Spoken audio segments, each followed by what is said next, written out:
تو ایک شادی شدہ جوڑے کی سٹوری ہے۔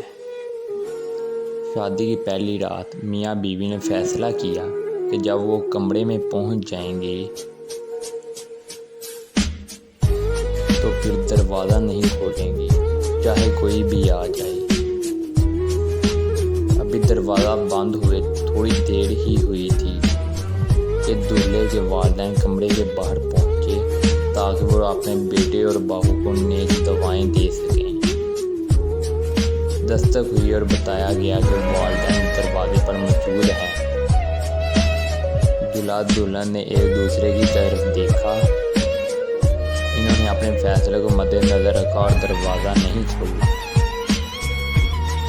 دلہن نے والدین واپس لوٹ گئے۔ اس بار دلہن کے والدین کمرے کے باہر پہنچ گئے تاکہ وہ اپنی بیٹی اور داماد کو دعائیں دے سکیں۔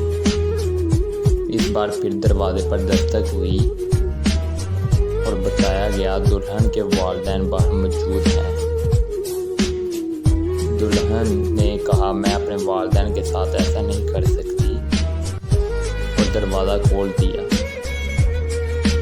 شوہر نے یہ سب کچھ دیکھا اور خاموش رہا۔ اس بات کو برسوں بیت گئے۔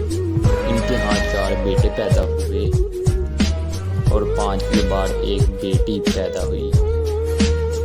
شوہر نے اس ننھی گڑیا کے اس دنیا میں آنے کی خوشی میں بہت بڑی پارٹی کا انتظام کیا اور اس پارٹی میں ہر اس شخص کو بلایا جسے وہ جانتا تھا اور خوب خوشیاں منائی۔ اس رات بیوی نے اپنے شوہر سے پوچھا کہ آخر کیا وجہ تھی کہ آپ نے اتنی بڑی پارٹی کا اہتمام کیا جبکہ اس سے پہلے 4 بچوں کی پیدائش پر ہم نے یہ سب کچھ نہیں کیا تھا۔ شوہر مسکرایا اور بولا یہ وہ ہے جو میرے لیے دروازہ کھولے گی۔